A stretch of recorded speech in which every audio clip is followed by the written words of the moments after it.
Class, good morning. Now we will start the next topic, that is endocrine glands in human beings. Nervous system already हम पढ़ चुके हैं. अब बेटे endocrine gland क्या है? अगर हम देखते हैं तो there are two type of gland. One is endo and second is exo. Endo करती हैं release hormones and exo release करती हैं एंजाइम्स. मीन्स जो केमिकल एंडोक्राइन ग्लैंड रिलीज करती हैं that is known as hormone, और जो एक्सोक्राइन रिलीज करते हैं that is known as enzyme.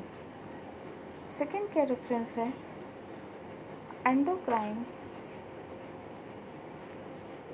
Directly blood vessels में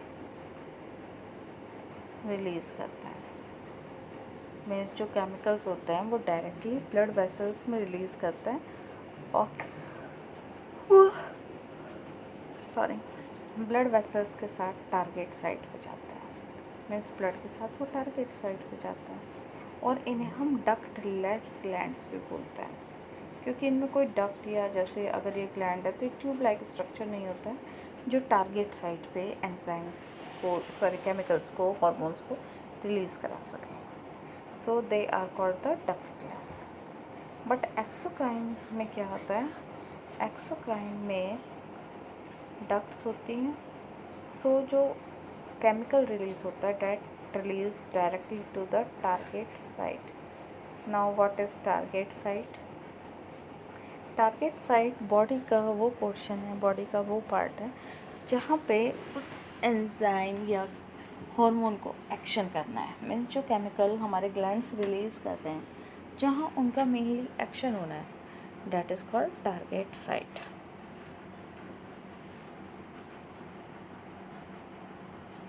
Now come to this. Endocrine gland also help in control and coordination. The endocrine gland produce chemical substances which help in control and coordinate various activities in body. Means कि जो control and coordination endocrine glands के through होता है, that is due to the chemical substances.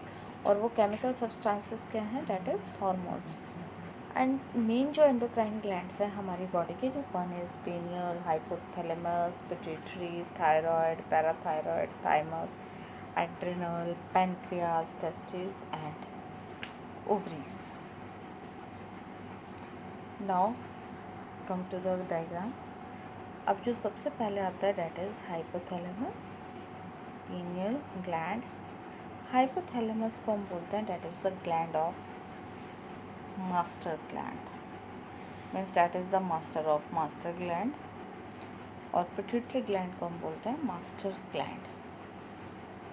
Hypothalamus को इसलिए हम master of master gland बोलते हैं क्योंकि pituitary gland को कंट्रोल करता है और बाकी ग्लैंड्स को भी कंट्रोल करता है, उन्हें एक्टिवेट कराता है.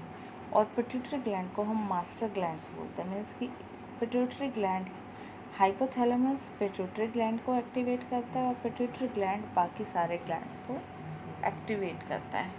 तो ultimately hypothalamus is called the master of master gland. Now second आ जाता है पीनियल ग्लैंड, जो हमारे मिड ब्रेन में प्रेजेंट है. और parathyroid gland, thyroid gland, thymus, ये सब ग्लैंड्स हैं. अब now come to when frightened और anger the adrenal gland produce more adrenaline hormone. बेटा ज़्यादातर हार्मोन्स का नाम उनके ग्लैंड से रिलेटेड है, मैक्सिमम, नॉट ऑल. तो हम उससे भी थोड़ा आइडिया ले सकते हैं which type of gland is this. Frighten और एंगर मीन्स की इमरजेंसी सिचुएशन, जिसकी वजह से हम एड्रिनलिन हार्मोन को हार्मोन ऑफ इमरजेंसी भी बोलते हैं. जैसे बहुत ज़्यादा कोई डर जाए, बहुत ज़्यादा गुस्सा आ जाए, तो एड्रिनल ग्लैंड क्या करती है? एक्टिवेट हो जाती है. और ये एक्टिवेट होके हार्मोन रिलीज़ करती है, डेट इज़ एड्रिनलिन. वो डायरेक्टली ब्लड वेसल्स में गया, ब्लड वेसल से ब्लड हार्ट में गया और फिर वो ribs, muscles, diaphragm means body में सर्कुलेट कर जाता है. इसकी वजह से क्या होता है? ब्रीदिंग रेट इंक्रीज़ होता है और ब्रीदिंग रेट इंक्रीज होने की वजह से ज़्यादा ऑक्सीजन की सप्लाई हो जाती है। मैं ज़्यादा तेज़ से सांस लेंगे तो ज़्यादा ऑक्सीजन अंदर लेंगे तो ऑक्सीजन की सप्लाई इंक्रीज़ हो गई, तो वो बॉडी को प्रिपेयर कर देती है कि या तो वो फाइट करे एनिमी से या रन करें। तो इसी वजह से एड्रेनालिन को ग्लैंड हार्मोन ऑफ इमरजेंसी भी बोलते हैं या हार्मोन ऑफ 3F। 3F कौन से हो गए? Frighten, fear and fight. और हम इन्हें 3F ऐसे भी बोलते हैं, flight, fight and fright. Frightened, flight भागना, और फाइट गुस्से से, फाइट करना किसी से। तो या तो हम फ्लाई कर जाएं, मतलब वहाँ से भाग जाएं, फाइट करें, कुछ भी करें, तो that is called the 3F hormone.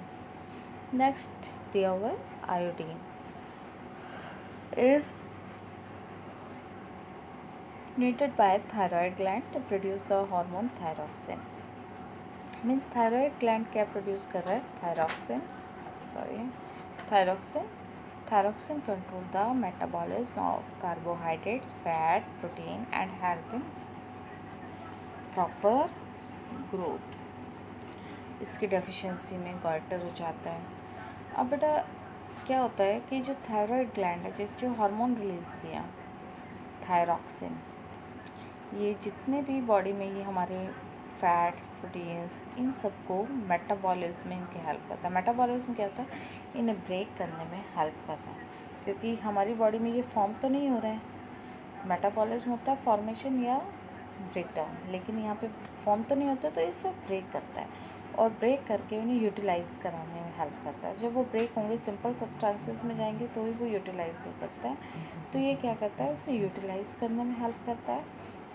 अगर इसकी कमी हो जाती है तो इनका मेटाबॉलिक रेट कम हो जाएगा, और मेटाबॉलिज्म कम होगा तो एक डिजीज़ हो जाती है, that is goitre. Iodine thyroid gland को एक्टिव करने में हेल्प करता है। मीन्स थायराइड अगर हो, थायरोक्सिन जो हार्मोन है वो थायराइड ग्लैंड एक्टिव होगा तभी रिलीज़ होगा। थायराइड ग्लैंड कब एक्टिव होता है? जब आयोडीन प्रॉपर अमाउंट में मिलता है। और next is pituitary gland. Pituitary gland कहते हैं that release the growth hormone. अगर इसकी डेफिशिएंसी हो जाए तो छोटा रह जाएगा आदमी, ड्वार्फिज्म। और अगर इसकी बहुत ज़्यादा हो जाए, ये बहुत ज़्यादा रिलीज़ हो जाए तो बहुत ही ज़्यादा लंबा हो जाएगा। आगे मैं आपको इसके स्लाइड्स और भी दिखाऊंगी डिटेल में। पैनक्रियाज, इंसुलिन, और ये क्या करता है? शुगर लेवल को हमारी बॉडी में कंट्रोल करता है। पैनक्रियाज को बेटा हम एंडो और एक्सो दोनों में कंसिडर करते हैं। तो एंडो किसी जब ये हार्मोन रिलीज़ कर रहे हैं, और एक्सो जब ये डाइजेशन में हेल्प कर रहा है, मतलब जब ये डाइजेस्टिव सिस्टम में वर्क कर रहा है, तो इसे हम क्या बोलते हैं? इट एक्ट लाइक एंडो और एक्सो बोथ। तो इस टाइप के हार्मोन ग्लैंड्स जो होते हैं उन्हें हम बाय ग्लैंड्स भी बोलते हैं, और दे एक्ट लाइक एंडो और एक्सो बोथ। अब टेस्टिस क्या करता है? टेस्टोस्टेरोन हार्मोन रिलीज करता है, which help in production of sperms and ovary, help in formation of eggs in female because it releases the hormone estrogen. Now come to this characteristic of hormone. Hormone क्या है? Hormone act as chemical messenger. They are secreted by living cells, tissues or organ called glands. They are secreted in very small quantity by glands, में जो इनकी quantity होती है that is very less. They act upon specific cell, tissue और organs. वो specific cell, tissue, organ क्या हुआ? Target site. They are generally slow in action but long lasting effects. इनका एक्शन स्लो है, लेकिन एंजाइम का एक्शन फास्ट होता है, बट वो लॉन्ग लास्टिंग नहीं होता है। they are either accelerate or inhibit the reaction. Means कि या तो वो रिएक्शन को इंक्रीज कर सकते हैं या रिएक्शन को डिक्रीज कर सकते हैं या उसे स्टॉप कर सकते हैं. Now glands. There are two type of glands, exo or endo. Exo glands. These glands possess ducts for discharging their secretion into body surface. The sebaceous glands are present in skin, means which help in releasing the sweat. Salivary glands present in buccal cavity. Gastric gland present in walls of stomach are few example of exocrine. And what is endocrine? These glands do not discharge their secretion through ducts. They are also called the ductless gland. They discharge their secretion directly into bloodstream. Their secretion are known as hormones. The pituitary gland, thyroid gland are few examples of endocrine glands. Now, hormones in human body. There are different kind of hormones in human body. Now we will study in detail. First is pituitary gland. Pituitary gland क्या है? That is the master gland. It is known as master gland और इसकी location क्या है? It is near the hypothalamus in the brain. अब इसे master gland क्यों बोलते हैं? क्योंकि ये बाकी सारे ग्लैंड्स को कंट्रोल करने में हेल्प करता है. इसको मेनली 2 पार्ट्स में डिवाइड करता है. नीचे जो लोब लाइक स्ट्रक्चर है that is called the adenohypophysis और जो ऊपर वाला पोर्शन है that is called the neurohypophysis. Now next is function of pituitary gland. It influence the secretion of other glands. Means ये दूसरे ग्लैंड्स के सिक्रीशन को इफेक्ट करता है, like thyroid gland, mammary gland, gonads. It control the excretion of water from kidney and contraction of muscles of uterus. Means kidney से water को remove करने में, कॉन्ट्रैक्शन मसल्स जो यूट्रस कॉन्ट्रैक्ट करने में. It also influences the development of testes and ovaries. It secretes the growth hormone which involving growth and development of human body. अब इतने सारे फंक्शंस को कर रहा है, that's why it is called the master gland.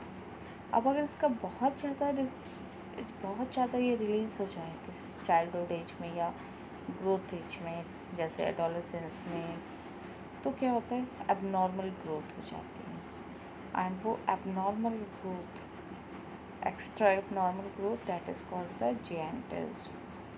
This is characterized by the excessive growth and increase in height of person. और suppose ये कम हो जाए तो उस टाइम में क्या होता है? Retarded growth. And that condition is called the dwarfism. अब बेटा अगर यही ओवर सिक्रेशन, एक्स्ट्रा सिक्रेशन, अभी मैंने बताया कि अगर एडोलेसेंस में हो या चाइल्डहुड में हो तो डैट इज़ giantism. बट एक अगर एडल्ट एज में ये हो जाए तो that is called the acromegaly. इसमें क्या होता है? बोन्स, जॉ की, नोज़ की, हैंड्स की, लेग्स की एबनॉर्मल ग्रोथ हो जाती है उन बोन्स की. मीन्स पूरी बॉडी एक साथ नहीं, जैसे एक रेशो में नहीं, एबनॉर्मल के कहीं जॉस लंबे हो गए तो कहीं नोज लंबी हो गई, कहीं लेग्स, हैंड्स, ये सब. Now you can see in this picture abnormal growth of hands, feet, face, toes, overproduction of growth hormone. यहाँ क्या शो किया हुआ है? फेस ज़्यादा लॉन्ग हो गया है, फोरहेड ज़्यादा लॉन्ग हो गया है, तो that is the different conditions of acromegaly. Now come to the thyroid. Thyroid कहाँ है? ट्रैकिया के पास. ट्रैकिया ट्रैकिया के पास है और इसका मेन काम क्या है? It secrete the thyroxine. Thyroxine hormone secrete करता है and it regulate the carbohydrate fat protein metabolism. और ये बॉडी की ग्रोथ को तो इफ़ेक्ट करता ही है इनडायरेक्टली, क्योंकि डायरेक्टली तो ये नहीं कर रहा है, ये इनडायरेक्टली। सो इसे हम क्या बोलते हैं, इट इज़ पर्सनैलिटी हार्मोन। अब थायराइड के दो डिसऑर्डर्स हैं, one is hypo and second is hyper. Hypo means जब लेस सिक्रेशन है and hyper means when secretion is more. अगर थायराइड ग्लैंड्स ज़्यादा एक्टिव हो जाए और थायरॉक्सिन हार्मोन का ज़्यादा रिलीज़ कर दें, ज़्यादा रिलीज़ करेंगे तो इन सब का मेटाबॉलिज्म इंक्रीज़ हो जाएगा। मेटाबॉलिज्म इंक्रीज़ होने की वजह से जनरली पर्सन कैसा हो जाता है, थिन।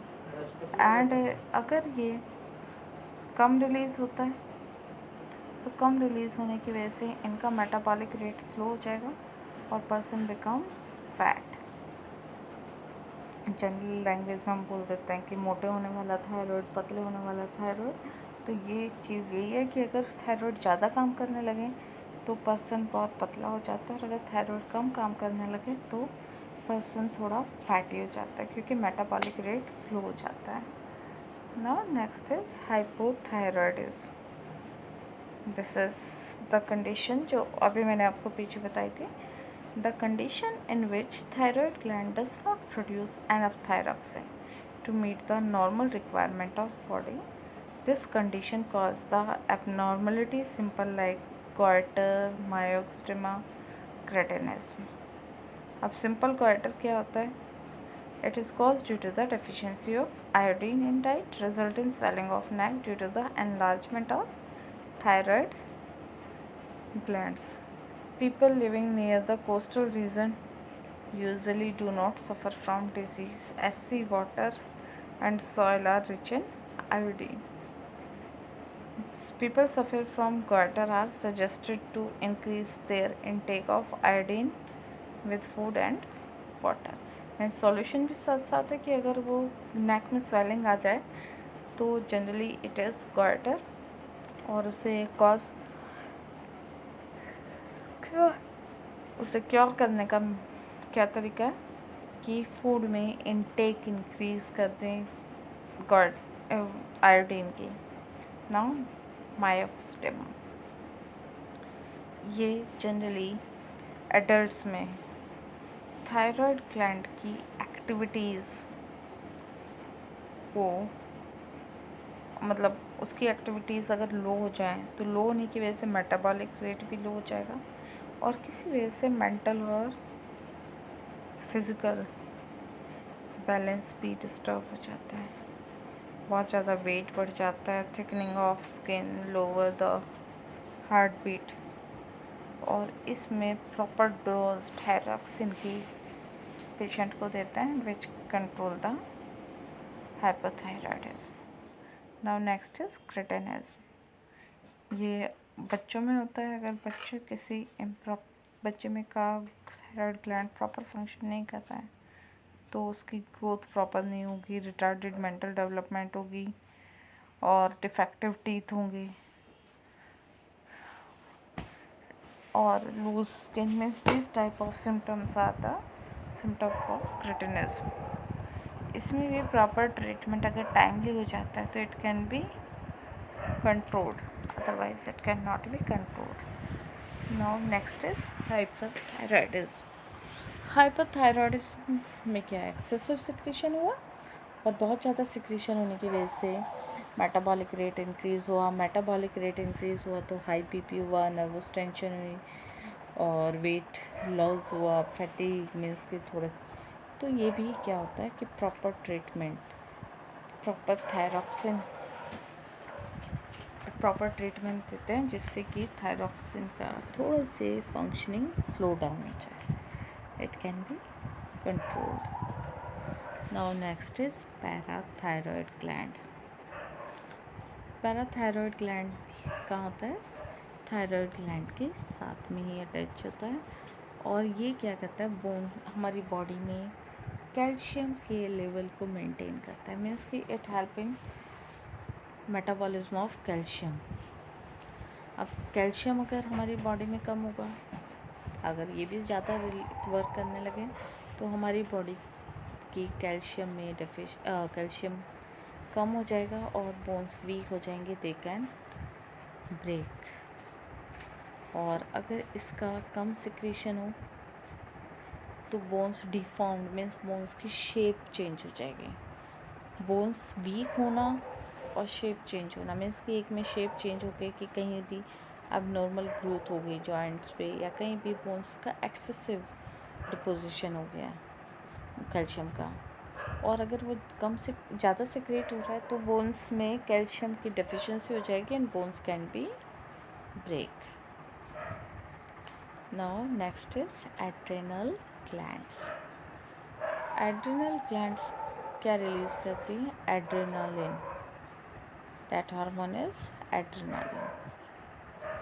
एड्रेनालिन को हम हार्मोन ऑफ इमरजेंसी भी कहते हैं। ऑलरेडी मैं आपको बता चुकी थी कि इमरजेंसी किस लिए होता है, क्योंकि अगर किसी भी इमरजेंसी सिचुएशन जस्ट लाइक कभी कुछ अचानक से सामने आ जाए, आप एकदम से डर गए, एकदम से कोई ऐसी सिचुएशन हो, मतलब आपको बहुत गुस्सा आ गया या आप फाइट कर रहे हैं, तो ये क्या करता है, एड्रेनालिन रिलीज़ होता है और ये हमारी बॉडी में ब्लड वेसल्स में रिलीज़ होकर हार्ट में जाता है और फिर बॉडी में पंप हो जाता है। तो जो टारगेट साइट मीन्स जब वो हार्ट बीट इंक्रीज़ करेगा तो ब्लड ज़्यादा पंप होगा, लंग्स में जाएगा, लंग्स में जाने की वजह से लंग्स में भी उसका डिफ्यूज़न फास्ट होगा। तो हार्ट बीट जैसे इंक्रीज़ होगी तो ब्रीदिंग रेट भी इंक्रीज़ कर देगा।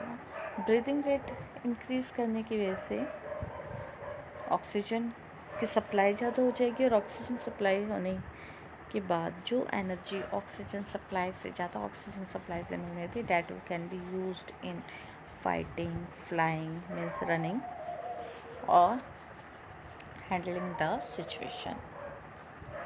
This is adrenal gland. It is just located above the kidneys. Now pancreas. Pancreas endocrine और एक्सोक्राइन दोनों की तरफ वर्क करती हैं, तो इन्हें हम मिक्स्ड ग्लैंड भी बोलते हैं। और इनका एंडोक्राइन ग्लैंड का जो हार्मोन है, one is insulin and second is glucagon. Mainly हम इंसुलिन ही पढ़ते हैं, लेकिन second hormone is glucagon. Insulin का काम क्या है, ये शुगर लेवल को कंट्रोल करता है, शुगर लेवल को मेंटेन करता है। अगर इंसुलिन कम सिक्रीट होता है तो बॉडी में शुगर लेवल इंक्रीज़ हो जाता है और शुगर लेवल इंक्रीज़ होने की वजह से डायबिटीज़ हो जाती है। तो that type of diabetes is called the diabetes mellitus. अब अगर ये कैसे पता चलता है कि अगर किसी को बहुत ज़्यादा यूरिन पास हो रहा है, बहुत ज़्यादा प्यास लग रही है, तो डैट में भी person suffering from the diabetes mellitus. अब इसे कैसे कंट्रोल करते हैं? By giving the pills, medicines. और अगर बहुत ज़्यादा कंडीशन सीवियर होती है तो they give the injections of insulin. Now next is glucagon. Glucagon क्या है? दैट इज़ अनदर हार्मोन और ये तब रिलीज़ होता है जब ब्लड में ग्लूकोज लेवल कम होता है। और ये ग्लूकोजन क्या करता है, ग्लूकोज में मीन्स ग्लूकोज को फॉर्म करने में हेल्प कर रहा है। तो जो ग्लूकोज रिलीज होगा, that maintain the amount of glucose in, or you can say amount of sugar level in blood vessels. It is pancreas, just below the liver.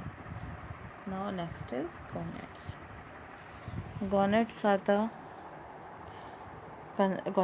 the you can say that is called as sex glands, and they are testes and ovaries.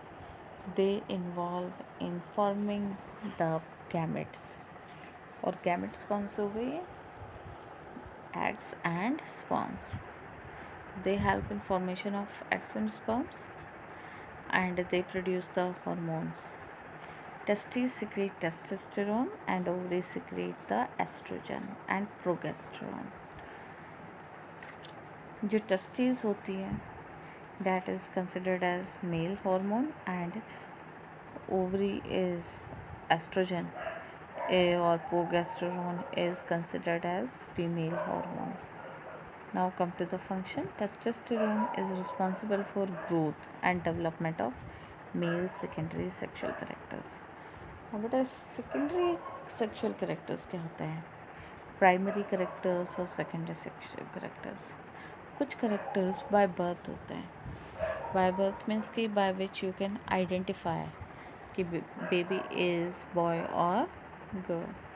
But after some time, after reaching the age of adolescence, some characters develop in male and female which physically make the difference in male and female and internally also. कि कुछ portion अंदर तो change आ ही रहा है साथ साथ और बाहर भी, तो वो एक्सटर्नल और इंटरनल दोनों मेल एंड फीमेल का एक विजिबल चेंज जो शो कर रहे हैं.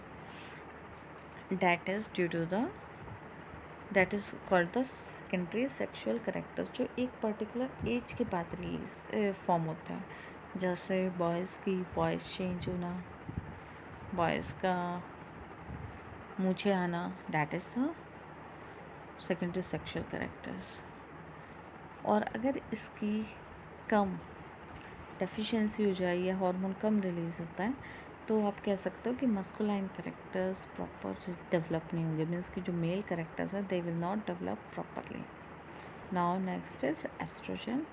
Same like testosterone, estrogen help in development of secondary sexual characters in female.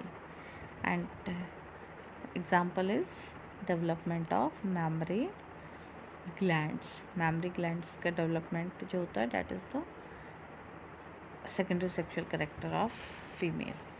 अब अगर इसकी डेफिशिएंसी होती है तो फीमेल इनफर्टाइल होती है. Means it is not that time female is not able to the produce baby. Progesterone ये क्या करता है? Progesterone hormone menstruation cycle and pregnancy को मेंटेन करने में हेल्प करता है. तो this is also important for the female. Now this is the diagram of ovary and testes. Now read this chapter thoroughly and draw the diagram properly.